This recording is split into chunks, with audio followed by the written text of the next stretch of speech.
ज्ञानार्णव में जो तरीके बतलाए थे उनको कहने के पश्चात आगे कहते हैं कि स्त्री रूप दर्शनम ब्रह्मचर्य विरोधिनो 10 विध अब्रह्मचरणस्य प्रथमो भेदा समाख्याता। स्त्री रूप को देखने विषय ब्रह्मचर्य के जो कि विरोधी है वो उसके 10 प्रकार के अभ्रम हैं। उसका सबसे पहले भेद कहे जा रहे हैं उत्तम से भगवती आराधना ग्रंथे। भगवती आराधना ग्रंथ के 873 से 875 गाथाओं के द्वारा इस प्रकार से व्याख्यान किया गया है। इच्छी विषयाभिलाषो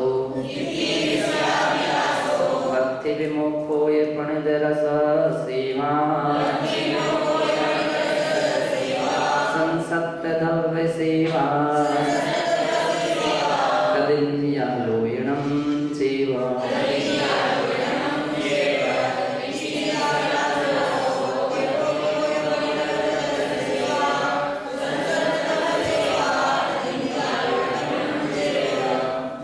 प्रकार के अभ्रमों में पहला अभ्रम है स्त्रियों को आलोकन करना, स्त्री रूप को देखना, है ना।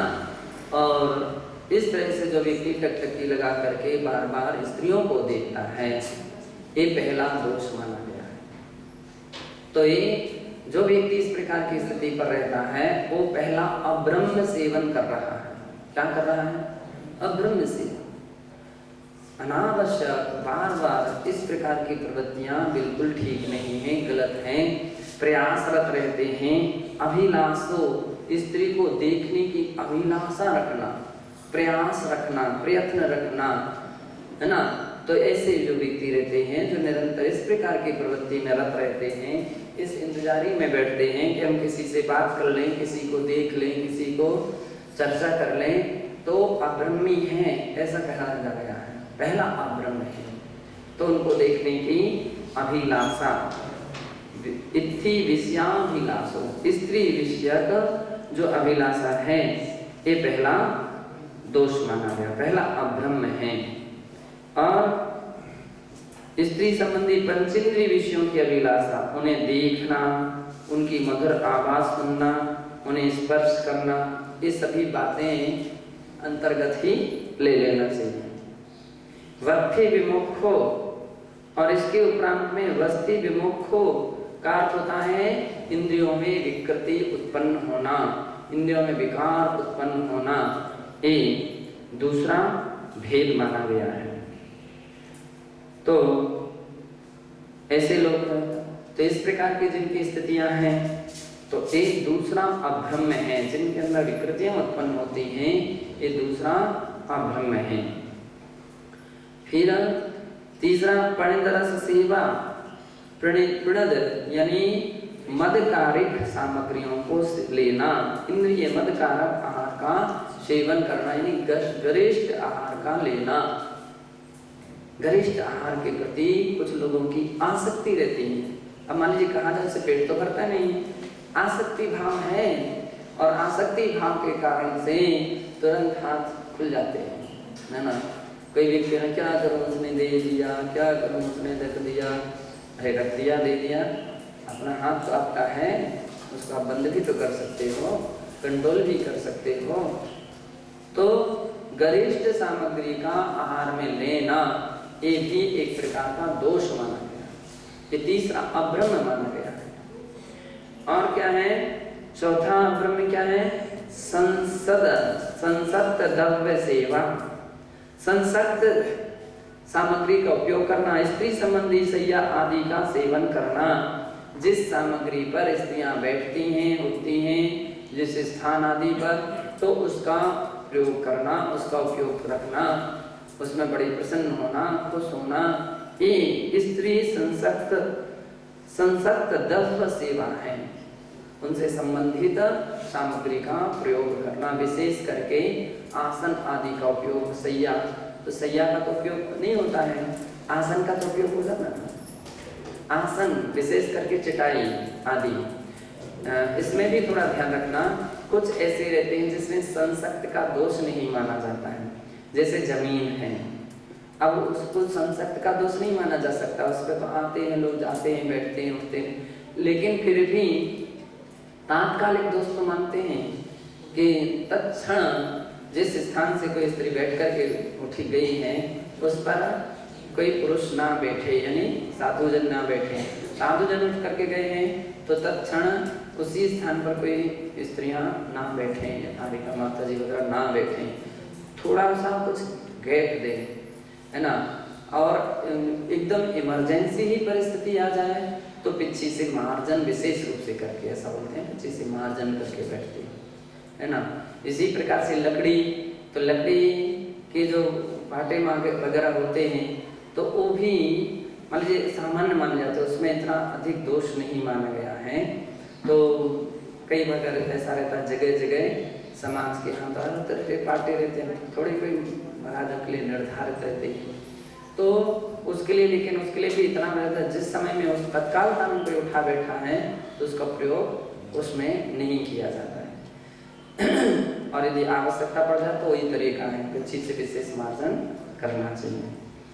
तो और चटाई तो बिल्कुल निषिद्ध मानी जाती है, चटाइयाँ का प्रयोग बिल्कुल नहीं किया जा सकता है, चटाई का प्रयोग नहीं किया जा सकता है।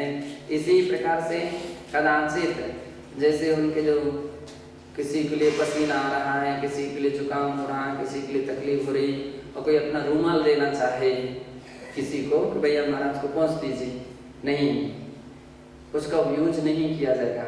ठंडी हो, स्वास्थ्य ठीक नहीं हो, गीले शरीर हो, वो बना रह सकता है, लेकिन उससे उनका प्रक्षालन नहीं किया जा सकता है। इसलिए अपन लोग भी इस बात का यथाविधि पूरा ध्यान रखते हैं। तो इस संसक्त द्रव्य सेवन है, संसक्त वस्तुओं का उपयोग करना एक दोष माना गया है, ये भी अभ्रम है। तदिंद्रिया लोयणम चेव, और उनका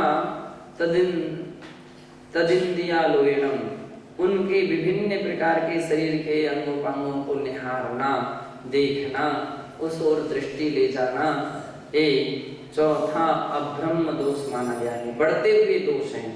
अब इसका मतलब कौन सा? पांचवा। ते बोलते हैं पहला 1 गुना दोष को उत्पन्न करता है, दूसरा 2 गुणे दोष को उत्पन्न करता है, तीसरा 3 गुणे दोष को उत्पन्न करता है, चौथा 4 गुणे, और ये पांचवा भी क्रम सा बढ़ता हुआ क्रम है। तो ये 5वें स्थान पर आ गया है, 5 गुणे दोष को उत्पन्न करने वाला ये अपराध है। प्रायश्चित ग्रंथों में इस प्रकार से ग्रंथ उसकी परिगणनाएं, बहुत से दोषों की परिगणनाएं क्रमिक क्रम से की गई है, कौन से नंबर का दोष है उसको उस हिसाब से प्रायश्चित दिया जाता है।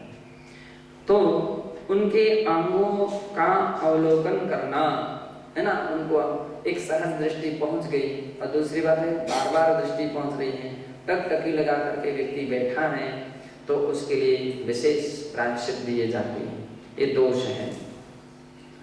फिर सत्कारो संकारो आदि सुमरण मणा गदाभिलाषो इत्थ विषय सेवा विये आरंभम दशविहम इदम्।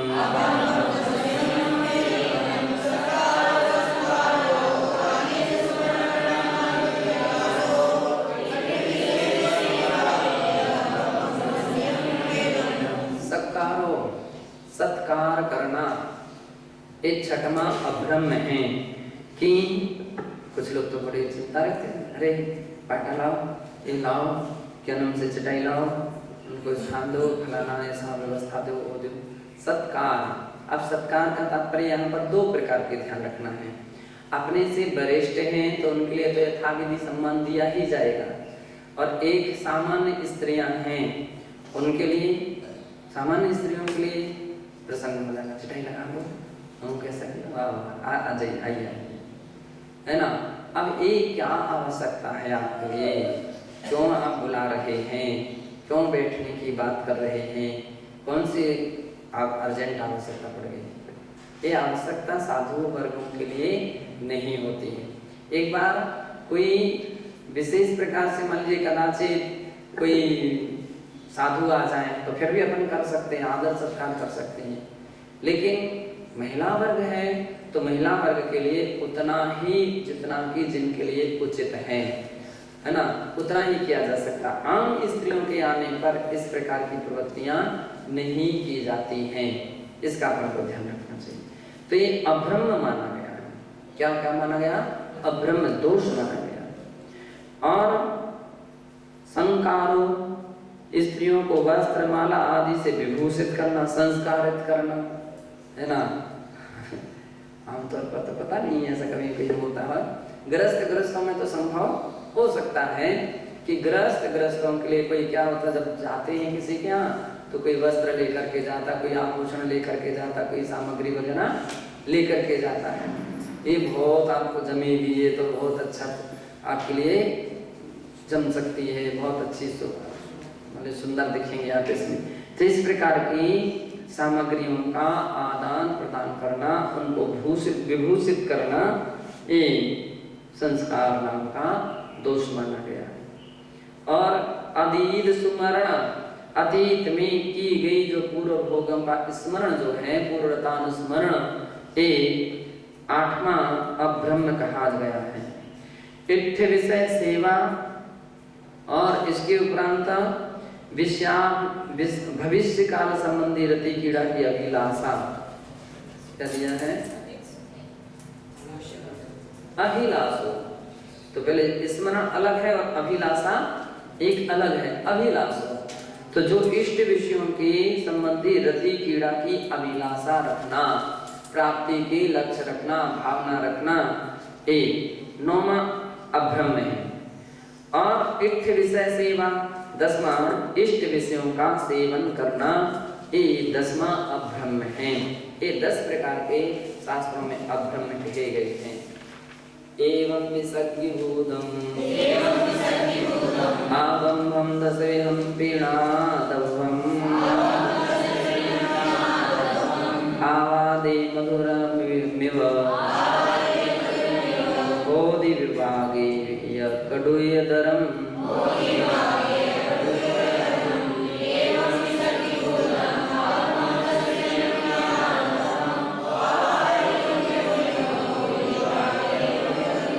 ये सभी 10 प्रकार के अब्रह्म विष अग्निभूतम किस प्रकार से है?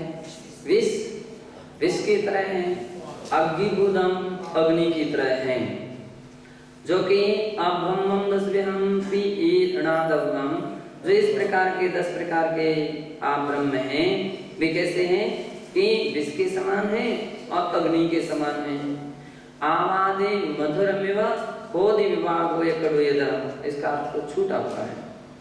आदि अर्थात जो प्रारंभ में, आदि में, मधुरमेव अच्छे दिखते हैं, अच्छे लगते हैं, किंतु इसका विभाग कडूयधरम् बोधि, उसका विभाग जो है वो कटुक रहता है, अच्छा नहीं रहता है।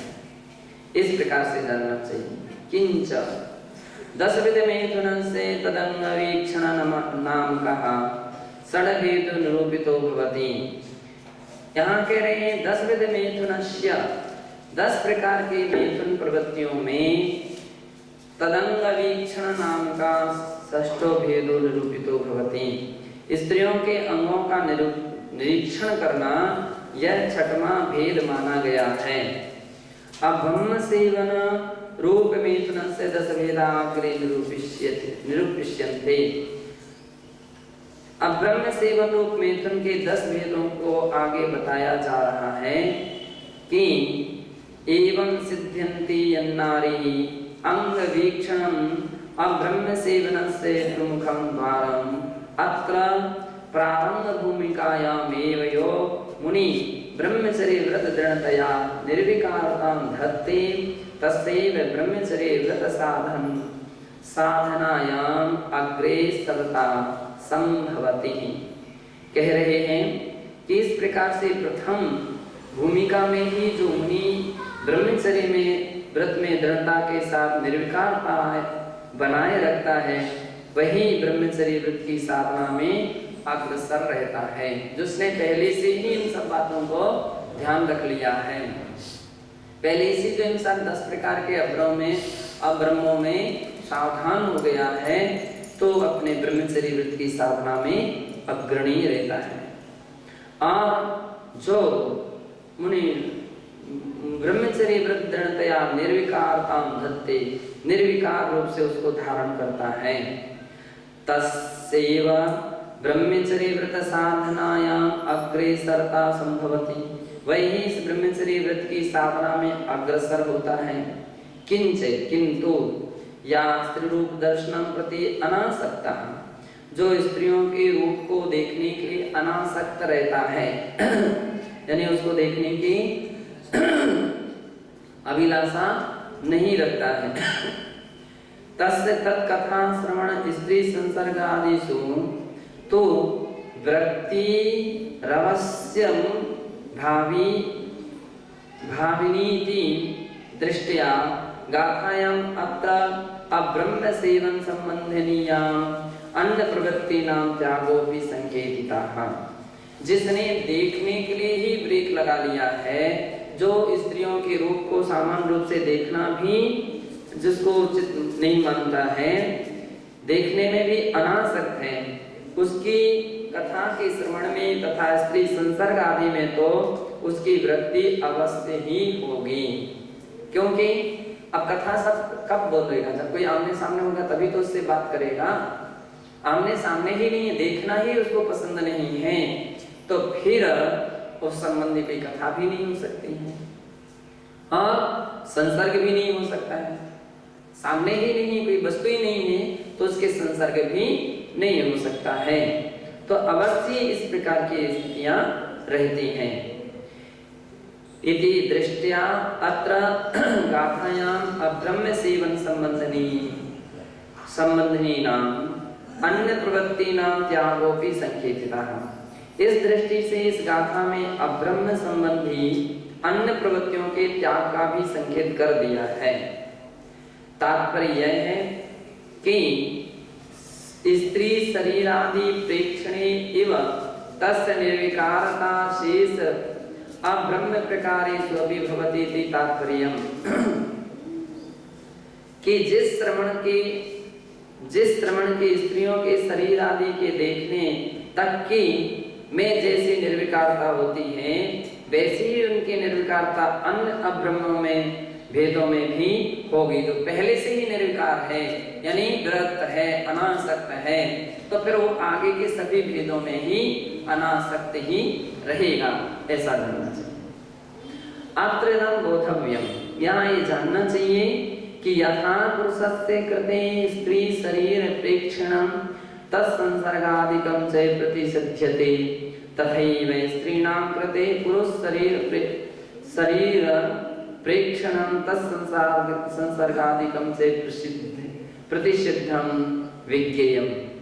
जिस प्रकार से पुरुष के लिए स्त्री के शरीर को देखना और उनके संसर्ग आदि का निषेध है, वैसा ही स्त्रियों के लिए पुरुषों के शरीर को देखना या उनके संसर्ग आदि का भी निषेध है, ऐसा जानना चाहिए। उत्तम से भगवती आराधना ग्रंथ है। इस विषय में भगवती आराधना ग्रंथ की 988वीं गाथा में कहा है, जय शील रक्षणायाम पुरुषाणं निंदिताओ महिलाओ, तहसील रक्षयाणं महिलाणं निंदिता पुरुषा।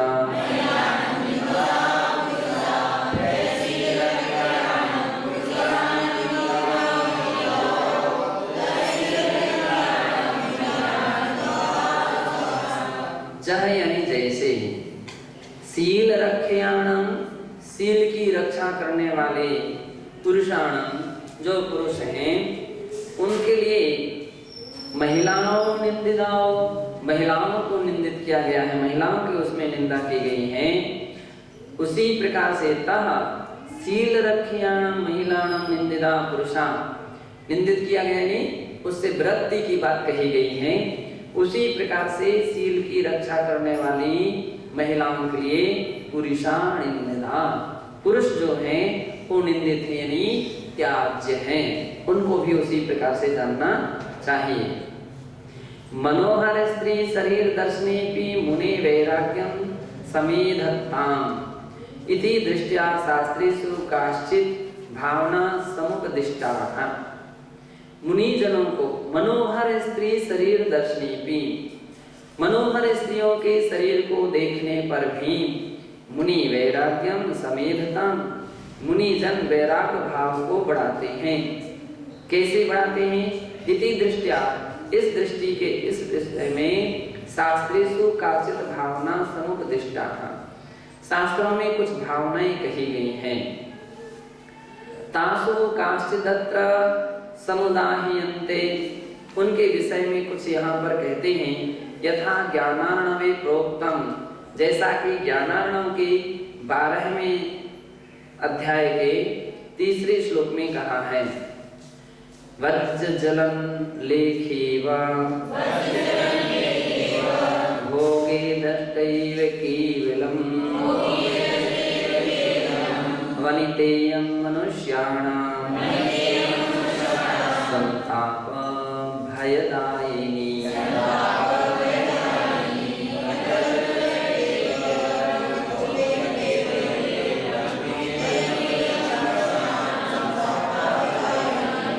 जिन स्त्रियों के विषय में राग भाव उत्पन्न होता है, ऐसी अथवा जो स्त्रियां राग भाव से ग्रसित रहती हैं, उनके विषय में साधुजन देख करके क्या विचार करते हैं कि वज्र ज्वालन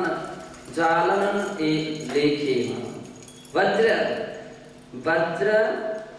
ज्वलन लेखेगा, अर्थात वज्र रूपी अग्नि की ये रेखा है। ये क्या करने वाली है? वज्र रूपी ज्वलन यानी अग्नि की रेखा है, एक प्रकार की चिंगारी है। आज चिंगारी है, कल के दिन बहुत सारा ज्वाला का रूप भी धारण कर सकती है। तो ऐसा विचार करते हैं। वज्र ज्वलन लेखेव भोगे दृष्टैव केवलम।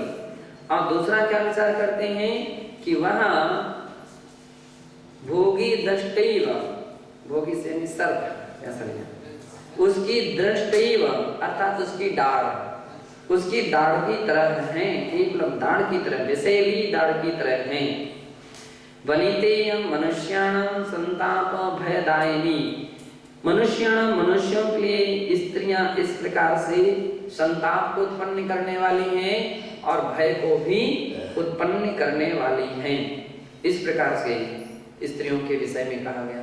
अभी आज के लेख में समाचार में बहुत सारी और भी बातें आई हैं। तो उसमें किसी एक देश है, उस देश में इन सारे जो दुर्व्यसन बढ़ रहे हैं निरंतर, तो उसके लिए तो बहुत बुरी तरह से कहा, उसमें कठोरता से यानी समाप्ति कर देने के और बढ़ता करके मालूम की बात। तो इस प्रकार के उल्लेख आ रहे हैं। तो उसमें चोरी करता है तो उसके हाथ काट देना चाहिए, सीधा है ना। तो वे दूसरा नाम दिया है ना। तो ऐसे कोई व्यक्ति ऐसा करता है, उसके पैर काट देना चाहिए, कोई गलत करता है, और पत्थरों से मार करके उसको, पश्चिम देशों में तो किसी वहाँ का जो छोटा सा देश से ज़्यादा बड़ा नहीं है, लेकिन उस देश में इस प्रकार का उनके शासक ने निर्णय लिया है और वो अभी कुछ दिन से शुरू हो जाएगा पालन होना। तथा तत्रैव प्रोक्तम, उसी प्रकार से उसी ग्रंथ के 13वें अध्याय के 23वें श्लोक में कहा है कि साधुजन और क्या विचारें, पहले ये विचारें कि भाई ये तो अग्नि की तरह है, आज चिंगारी है, कल ज्वाला बन सकती है।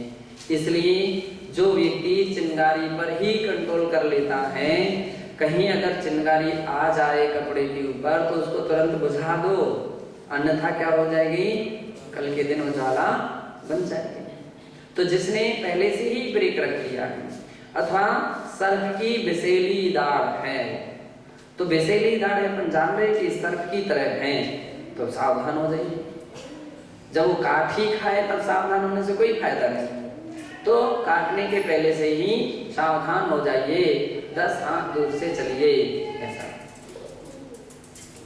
कि सींग वाले जो जानवर होते हैं, पूंछ वाले होते हैं, उनसे 4 हाथ दूर चलना चाहिए, सींग वाले से 8 हाथ या 12 हाथ दूर चलना चाहिए। और नख वाले प्राणियों से कितने हाथ दूर चलना चाहिए, ऐसा शास्त्र में उल्लेख है। सूंड वाले प्राणियों से कितने हाथ दूर चलना चाहिए और दुर्जनों से कितने हाथ दूर चलना चाहिए। इसी प्रकार से स्त्रियों से भी सर्प की तरह दूर होकर के चलना चाहिए। तो यहाँ कह रहे हैं कि सर्वा शुचिमयी काये दुर्गंधा मीति संभृते रमन्ते रागिणा स्त्रीणां विरमन्ति तपस्विनः।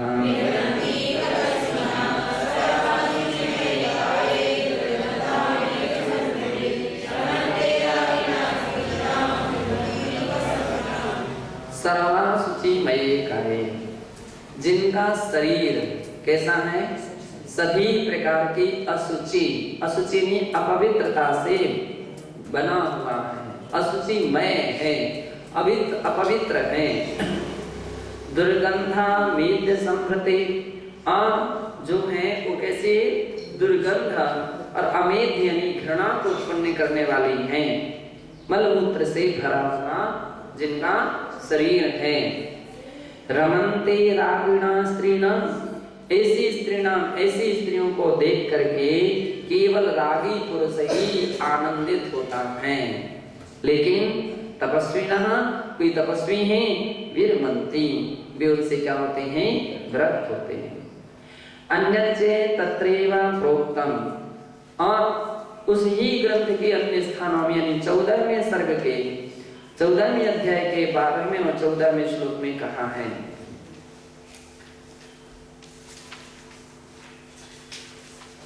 यासां संकल्पलेशोऽपि तनोति मदनज्वरं प्रत्यासक्तिर्न किं तासां रुणद्धि चरणश्रियम्।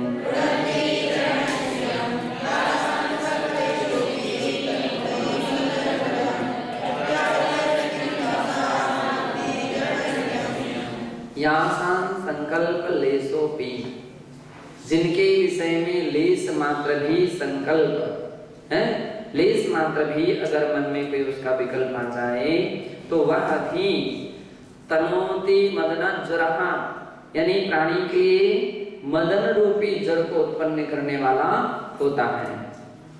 और प्रत्यासक्तिर्न किं तासां रुणद्धि चरणश्रियम्, फिर उनकी प्रत्यासक्ति यानी उनका जो सानिध्य है, उनका संसर्ग है, वह क्या किम चारित्र स्त्रियम तासां नारुणद्धि, फिर क्या उनकी चारित्र रूपी लक्ष्मी को नहीं रोकेगा, अर्थात अवश्य उसके चारित्र रूपी लक्ष्मी को नष्ट कर सकता है। इसलिए साधक जन ऐसा विचार करके क्या करते हैं, उनके संसर्ग का त्याग करते हैं, उनको संकल्प मन में भी संकल्प नहीं आने देते। यासां संसर्ग मात्रेण यति भावः कलंक्यते तस्या किं न कथालापै भ्रभंगैः चारुविभ्रमैः।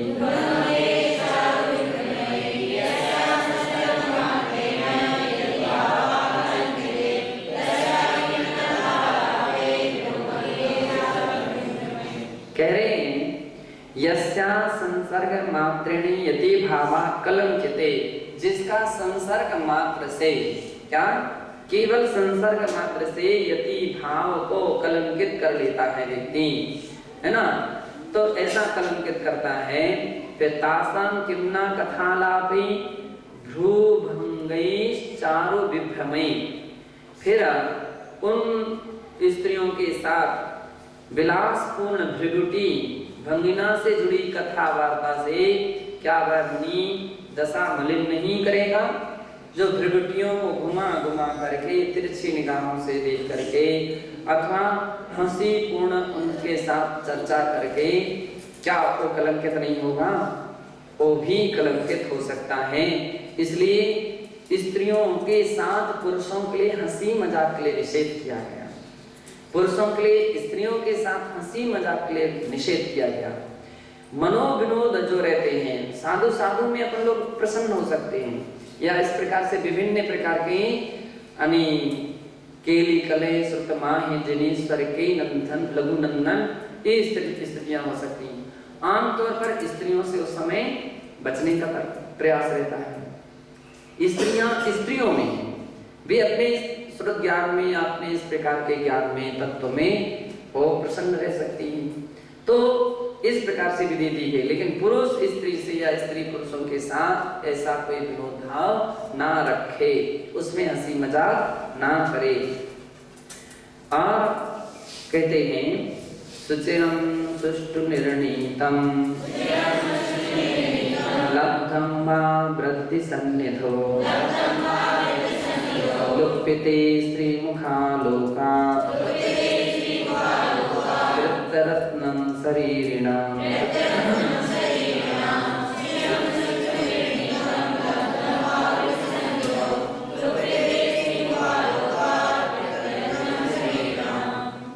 कह रहे हैं सुचिरम सुष्टु निर्णीतम, बहुत दीर्घ काल तक के विचार करने से, अच्छी तरह से विचार करके निर्णय किया है कि लब्धम वा वृद्ध सन्निधो, और वृद्धों की सन्निधि से नहीं, वृद्ध लोगों के अनुभव से भी ये बातें अनुभव में आई हैं कि लुप्यते स्त्री मुखालोकात्, केवल स्त्रियों के मुख को आलोकन देखने मात्र से ही व्रत रत्नम शरीरिणाम, जो है व्रत यानी चारक रूपी रत्न जो है वह संसारी प्राणियों का क्या हो जाता है? लुप्यते, नष्ट हो जाता है। तो देखना भी इतना दोषास्पद माना गया है, तो नहीं देखना चाहिए, प्रयास करना चाहिए, जहां कोई इस प्रकार के बातों में संपर्क में ना रहे। ऐसा चिंतन करने वाले योगी जन अपनी शील संयम की रक्षा करते हैं। और भी कहा है कि इनसे पद्मनंदी पंचविंशति का ग्रंथ है, और पद्मनंदी पंचविंशति का ग्रंथ के 12वें अध्याय के 6वें और 14वें श्लोक में छंद में ऐसा कहा है, चेतो भ्रांति करी नरस्य मदिरा पीतिर्यथा स्त्री तथा तत्संगे निकुतो मुनिव्रत विधि श्लोकोऽपि संभाव्यते तस्मा संसति पात भीतिमतिभिः काप्तैस्तपो भूमिकां कर्तव्यो व्रतिभिः समस्तयुवतिभिः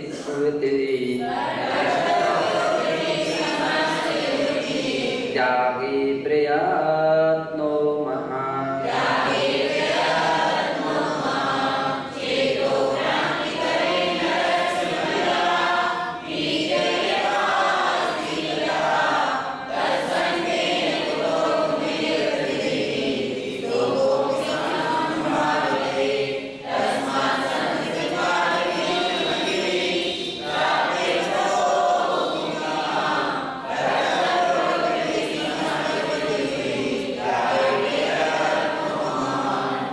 कहते हैं चेतो भ्रांति करी नरस्य मदिरा पीति ही, मदिरा को पीने वाला जो व्यक्ति है तो शराब व्यक्ति के चित्त को क्या कर देती है? दिग्भ्रमित कर देती है, उन्मत्त कर देती है। तो मद्यपान व्यक्ति के अंदर में भ्रम पैदा कर देता है। वैसा ही स्त्री तथा वैसा ही स्त्रियों के विषय में जानना चाहिए। तत्संगेन कुतो मुनिव्रत विधि स्तोकोपि संभाव्यते। तो वैसी स्त्री व्यक्ति के चित्त में विभ्रम पैदा कर देती है। उस स्त्री का संग करने वाले मुनि के अल्प व्रत की भी संभावना कैसे रह सकती है, अर्थात नहीं रह सकती है। तस्मात् संसृति पांच भीत मत भी, इसलिए संसार पतन से भयभीत रहने वाले एवं तपश्चर्या की भूमिका में स्थित व्रती लोगों को चाहिए कि वे कर्तव्यो व्रत भी समस्त युवती त्यागो प्रयत्नो महान, समस्त युवतियों से दूर रहने का अधिक प्रयत्न करना चाहिए अथवा उनका त्याग करना चाहिए, ऐसा यहाँ पर कहा है। अंगम यद्यपि योषितं प्रविलसात्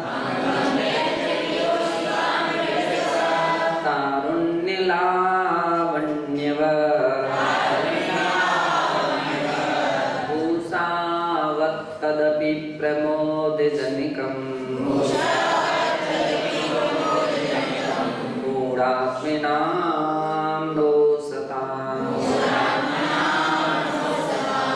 उच्छन्नैर्बहुभिः सवैरतितराम् कीर्णं समासानस्थलम्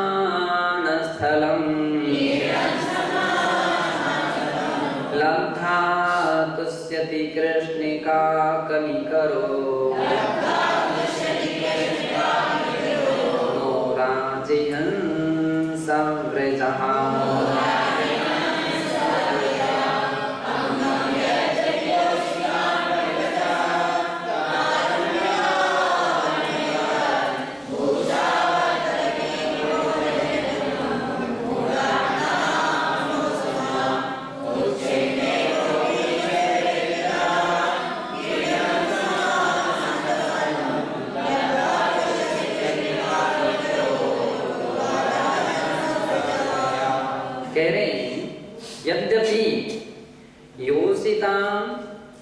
स्त्रियों का जो अंगम शरीर है वह प्रबल सत्तारुण्य लावण्यवत यौवन या लावण्य से युक्त है और भूषावत तदपि भूषणों से युक्त है, आभूषणों से अलंकृत हो तो भी प्रमोदजनकम मूढ़ात्मानां, जो मूढ़ प्राणी हैं, जो ज्ञानी व्यक्ति हैं, उनको ही प्रमोदजनकम, वे ही उनको देख करके आनंद विभोर होते हैं।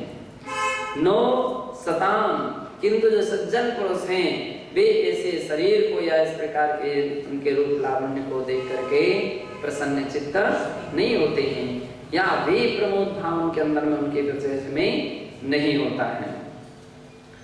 और उच्छूणैर्बहुभिः समैरतितरां कीर्णं श्मशान स्थलम, सत्पुरुष के लिए नहीं, ठीक उसी प्रकार से जैसे बहुत से मोटे मोटे मुर्दे,